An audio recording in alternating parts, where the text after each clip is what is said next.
Now, I gave our buddy Gavin Mounsey the heads up. You might recall, over the last 2 months, we bumped up the Mounsey Minute from the third Wednesday of the month to the second Wednesday of the month, because the third Wednesday of the month kind of gets clobbered with all kinds of holidays, especially around Thanksgiving and Christmas. So we bumped your Mounsey Minute up to the second Wednesday of the month. And as I was looking and doing my planning over on the break, so I emailed Gavin back in December. I was like, dude, second Wednesday in January is going to roll up real fast. So here's your opportunity to say, oh, damn, the 8th is really quickly. Let me take January off. I said, speak now or forever make your segments. And homie's still on it. The first Mounsey Minute for the new year, your 13th installment. 12 Mounsey Minutes last year, all helping you in your kitchen, all helping you in your garden. And, of course, we highly recommend his book, Recipes for Reciprocity.com. Your Mounsey Minute for January 2025. We are, with a little bit of apologies to Corber reports, exploring the many gifts offered by pine trees. The Nobles of the Global Woodlands, Mounsey Minute, Episode 13, 5 Ways to Eat a Pine Tree in 2025. This is Gavin Mounsey for Media Monarchy, and this is the Mounsey Minute. I hope you all had a very Merry Christmas, a super soulful solstice, and a very Happy New Year's. We're heading into the winter time here in the Northern Hemisphere, so I thought it'd be a good opportunity to talk about learning to identify trees in our habitat, trees that are prolific around here, and that can provide us with food and medicine year-round.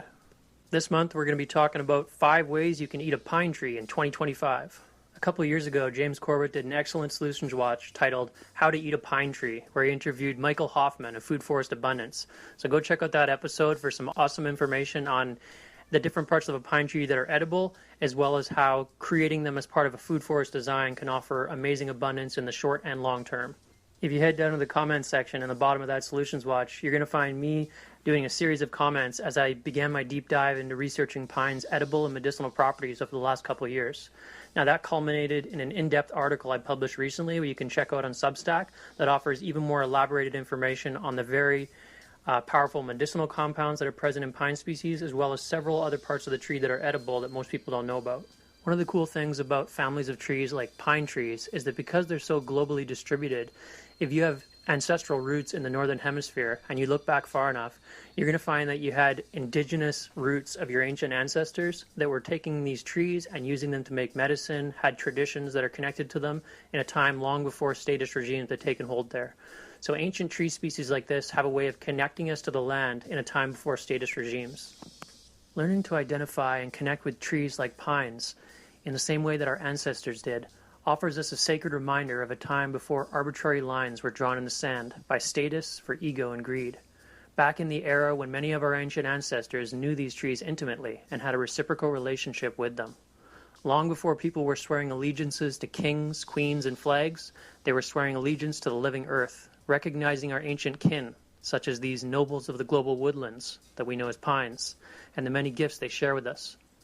If your ancestors hail from the Northern Hemisphere, pine offers you a sort of universal language to perceive the common ground you share with the ancestors of many of those who now reside in nation-states far and wide. The 5 parts of the pine tree I'm going to be talking about eating here are the foliage, or needles, the cones, the seeds within them, the pollen, and the resin, or the pitch.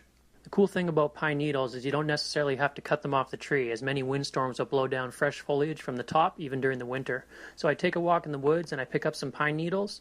I steep them in hot water just after a boil for about 10 minutes, and I got myself a nutritious batch of pine needle tea.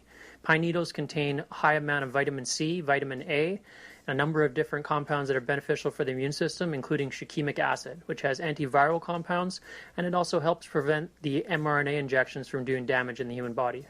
Young pine cones, when they're still green at a certain stage, can also be used to make several preserves, which are rich in polyphenol compounds, the same as the needles. You can use the young cones in a sugar-based ferment to make something called muglio, or pine cone syrup, which is really delicious over like a baked cheese or just having it on crackers. And you can also use the really young cones to make a Russian jam preserve, which I shared the recipe for in my article. Certain species of pines produce large edible seeds. Now these are really nutrient dense. They're packed with lutein, vitamin E, calcium, copper, selenium, vitamin C, thiamine, niacin, pantothenic acid, vitamin B6, folate, a long list of other benefits, as well as protein. One of the lesser known parts of a pine tree that is extremely nutrient dense is pine pollen. Now, in the springtime, when those pine sacks start shooting off that dust that covers everything, if you're to collect that stuff, you're collecting a superfood that's packed full of antioxidants, flavonoids, essential amino acids, vitamins, and minerals. And last but not least, the pine sap, resin, or pitch. Now, I don't like to wound the tree intentionally to harvest that. I mainly look for existing wounds from a broken branch or woodpeckers where it starts to drip out. It can be used for a variety of medicinal purposes, both internal and external. More information in my article for that. As Michael Hoffman said to James Corbett on the Solutions Watch, if you're foraging for these and you're worried about poisonous species, the only one you really got to learn to identify is the yew, which is pretty easy to identify. It has flat needles, not needles coming out in bunches or on all sides of the branch. So look into that and you can be more confident in foraging. Well, that's it for me this month, guys. I hope this will inspire you to get out there, identify some of your local pine trees, and maybe make a nice batch of pine needle tea. Happy pine foraging, everyone.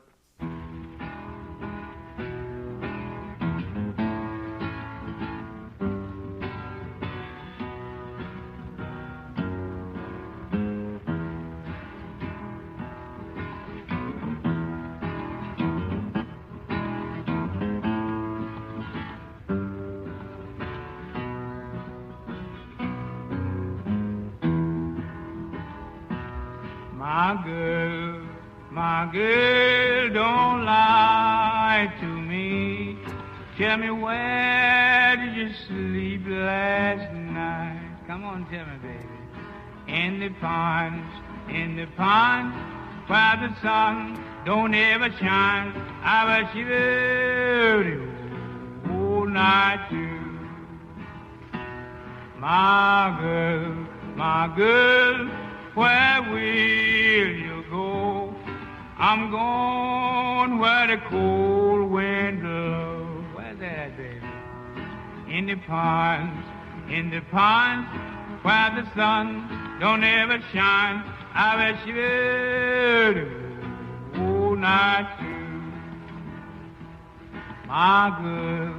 My girl, don't you lie to me. Tell me, where did you sleep last night? Come on and tell me something about it. In the pines, where the sun don't ever shine. I bet shiver the whole night too. Shiver for me now.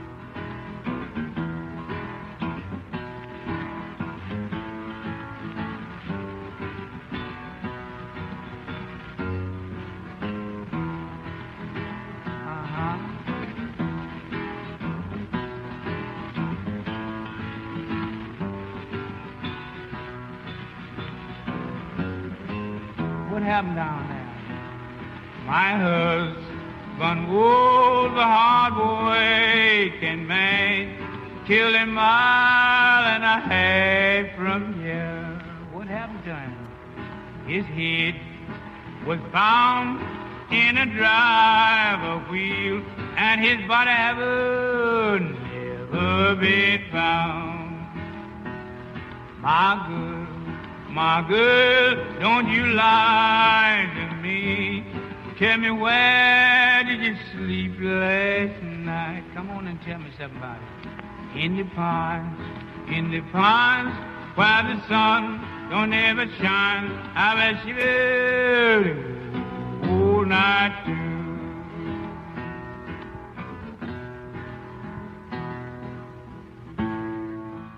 The original 1944 version from Leadbelly, the oldest recorded version of In the Pines. I make Gavin pick a song to go with his segments now as well, and I think he's doing pretty well. You can download the Mounsey MP3s by themselves. I include that in your show notes, all linked up for you.